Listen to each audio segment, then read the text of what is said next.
to find out. This is an NBC News special report. Here is Brian Williams.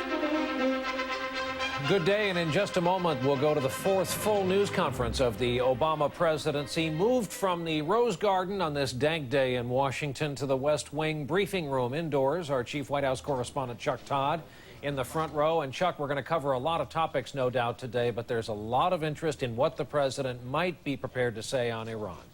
There's a lot of speculation. You talk to administration officials, it's clear that he does have something new to say on Iran, but whether it'll be just a clear explanation as to why he has been hesitant in some of his rhetoric, or whether it will be an actual ramping up of rhetoric, I think there's a lot of questions and, frankly, reaction that the president himself may be having to some of those videos that we've seen, especially of that young woman who died on camera. Whether or not the president should play a more active role in this dispute in Iran has made for some strange political bedfellows, Chuck, not always anticipatable, which people would support a wider role. They know that he's going to give. That's right, and I think that that's been a little bit of the frustration. I'm going to go ahead and have a seat so we can watch for the president to come in, but I think that has been some of the difficulty that he's been dealing with on Iran, is that he is getting criticism. It's criticism he respects, frankly, from people like Senator McCain, and so he takes it very seriously. By the way, Brian, other parts of this press conference will deal with health care, which he has been frustrated with. Last week was a tough week on that issue, and he'll also end up probably talking about energy and the deficit. Senior aides to the president seated in the left front of the room. The president approaches the podium. Good afternoon, everybody. Today I want to start by addressing three issues, and then I'll take your questions. First, I'd like to say a few words about the situation in Iran. The United States and the international community have been appalled and outraged by the threats, the beatings, and imprisonments of the last few days. I strongly condemn these unjust actions, and I join with the American people in mourning each and every innocent life that is lost.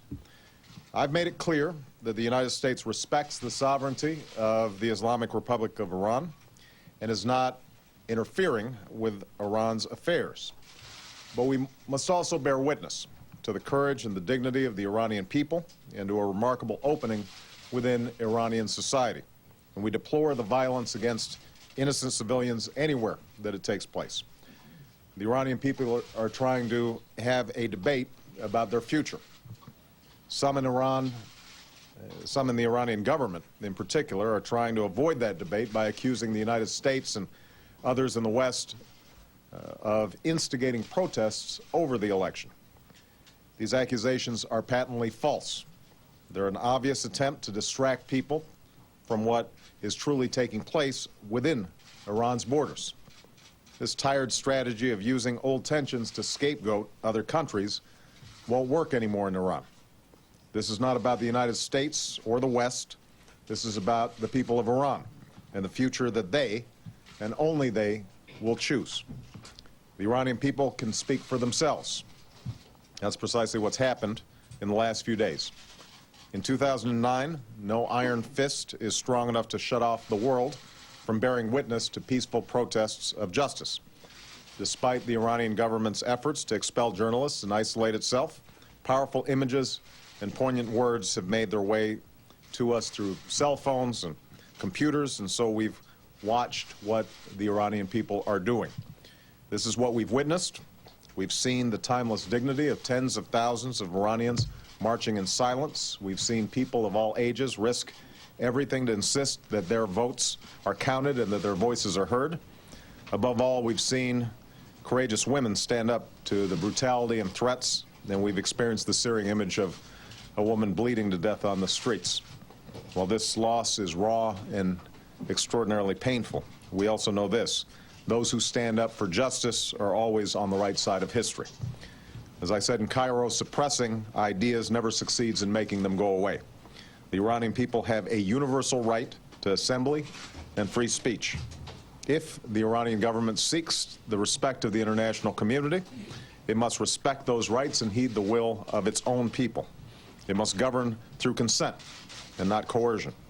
That's what Iran's own people are calling for, and the Iranian people will ultimately judge the actions of their own government.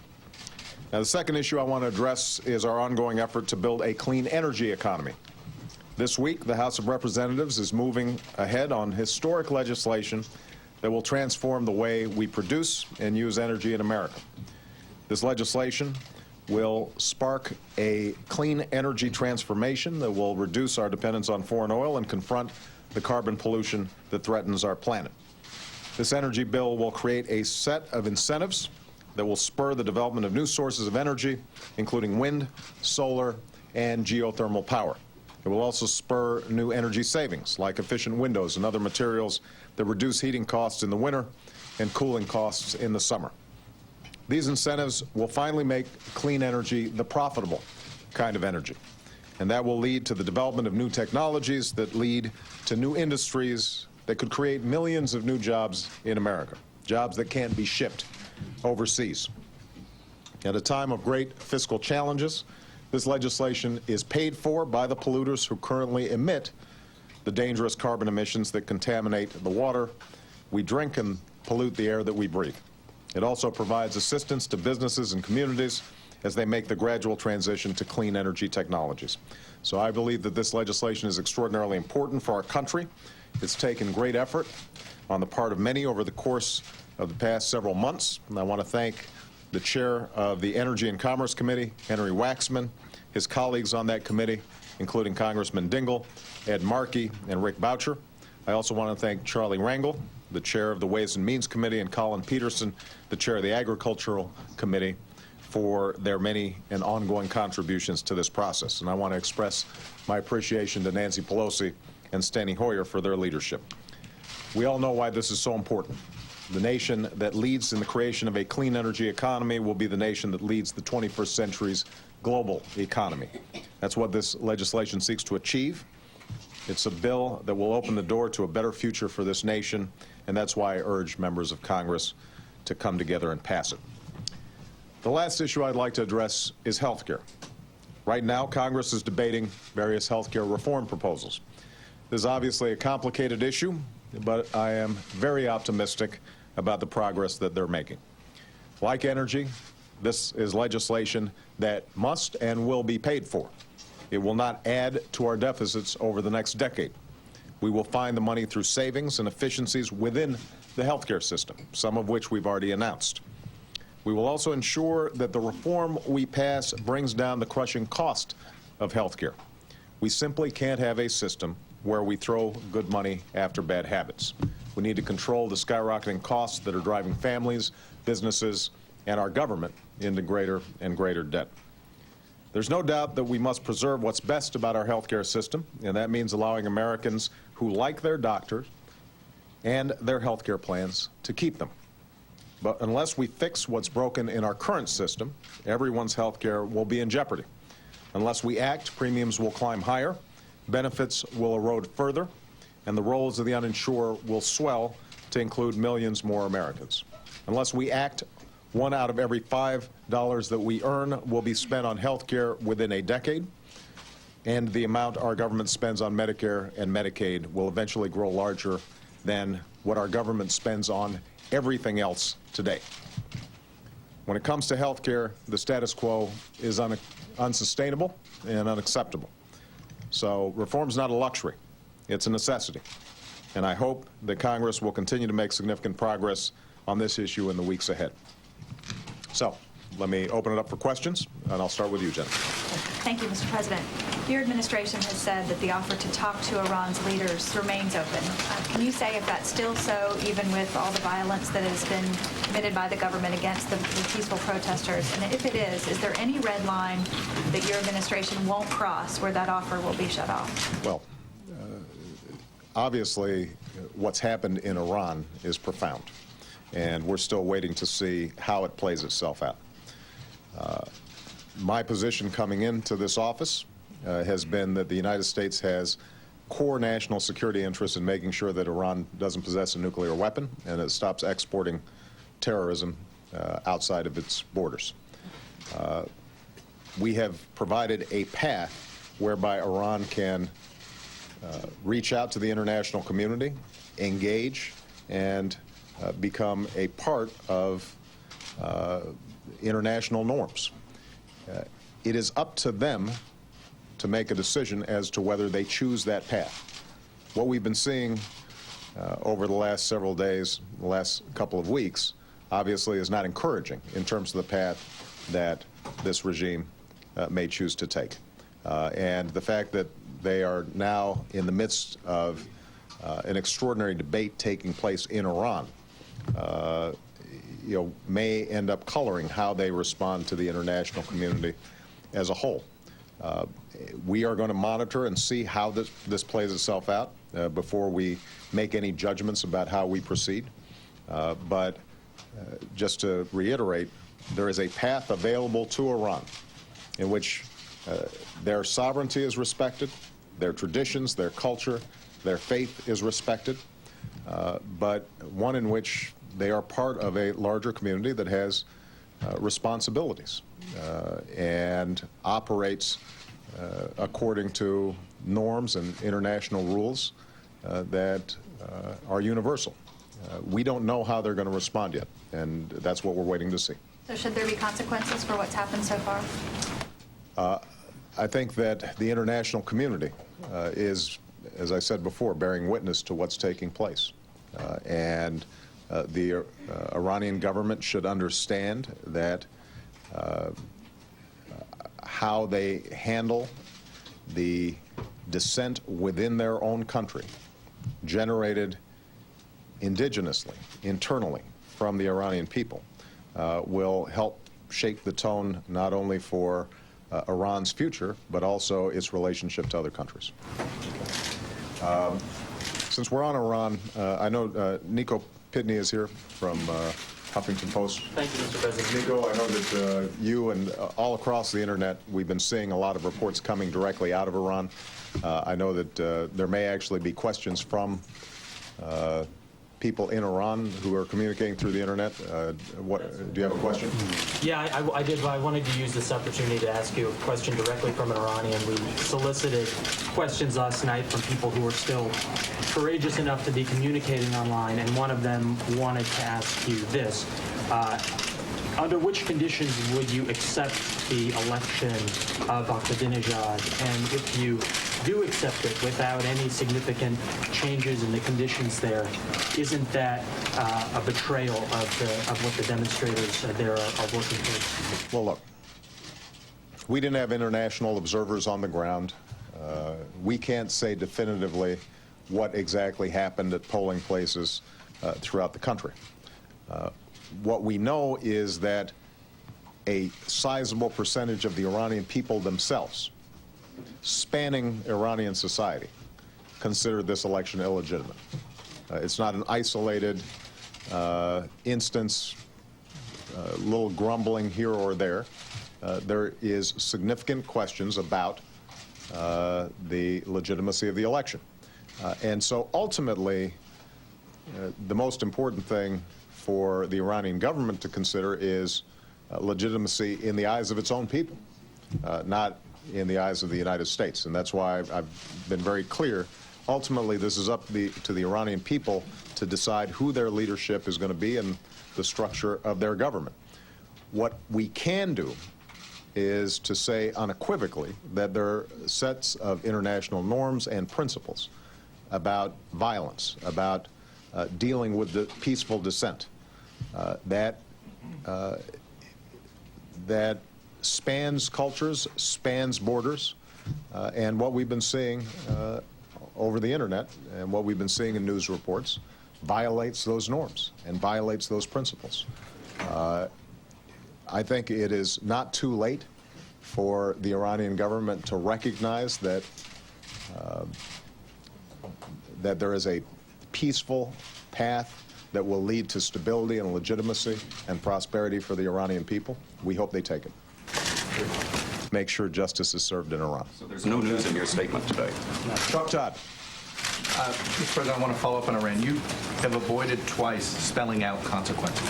You've hinted that there would be from the international community if they continue to violate, you said violate these norms. You seem to hint that there are human rights violations taking place.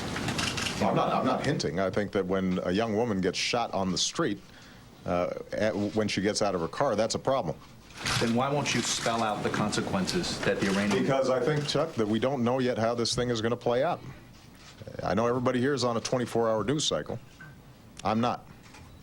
Okay. But shouldn't the Chuck, world I answered regime know I answered the question, Chuck, which is that we don't yet know how this is going to play out. Okay.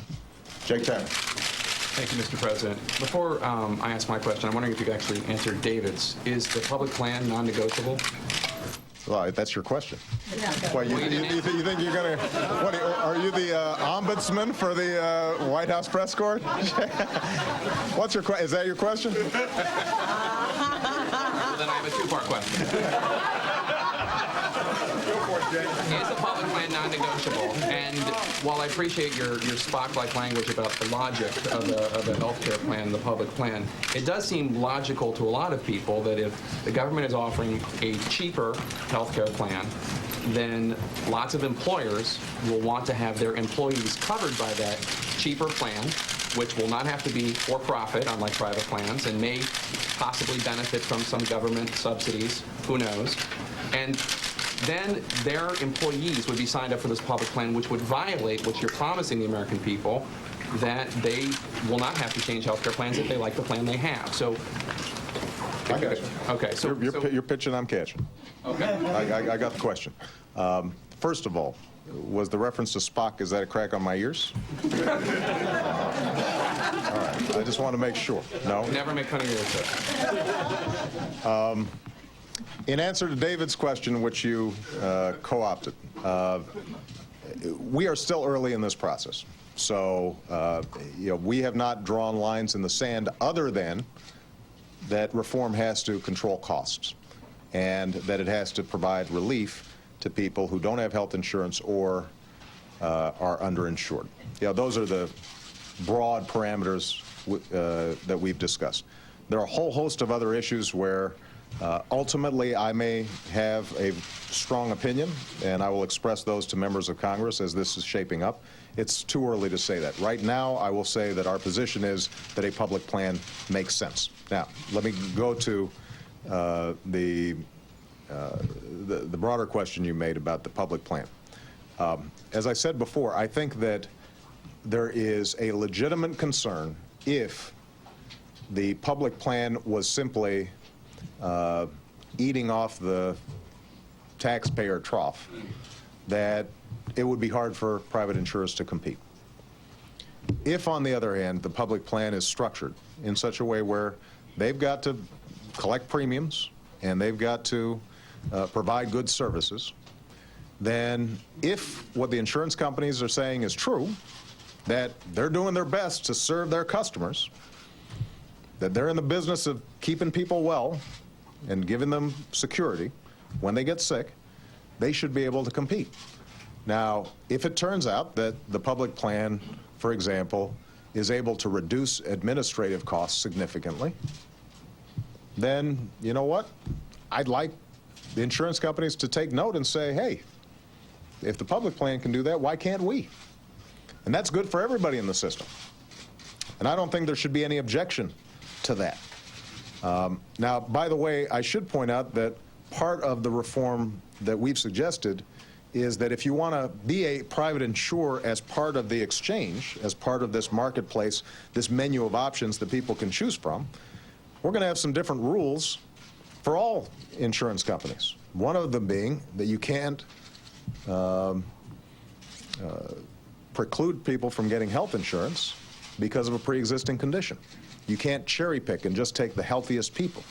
So there are going to be some ground rules that are going to apply to all insurance companies, because I think the American people understand that too often insurance companies have been spending more time thinking about how to take premiums and then avoid providing people coverage than they have been thinking about how can we make sure that insurance is there, health care is there when families need it. But I'm confident that if I take those advocates of the free market to heart when they say that the free market is innovative and is going to compete on service and is going to compete on their ability to deliver good care to families. And if that's the case, then this just becomes one more option. If it's not the case, then I think that that's something that the American people should know. What about, I'm sorry, but what about keeping your promise to the American people that they won't have to change plans even if employers... Well, no. I mean, when I say if you have your plan and you like it, and your doctor has a plan, or you have a doctor and you like your doctor, that you don't have to change plans. What I'm saying is the government is not going to make you change plans under health reform. Now, are there going to be employers right now, assuming we don't do anything? Let's say that we take the advice of some folks who are out there and say, oh, this is not the time to do health care. We can't afford it. It's too complicated. Let's take our time, et cetera. So let's assume that nothing happened. I can guarantee you that there's the possibility for a whole lot of Americans out there that they're not going to end up having the same health care they have, because what's going to happen is, as costs keep on going up, employers are going to start making decisions. We've got to raise premiums on our employees. In some cases, we can't provide health insurance at all.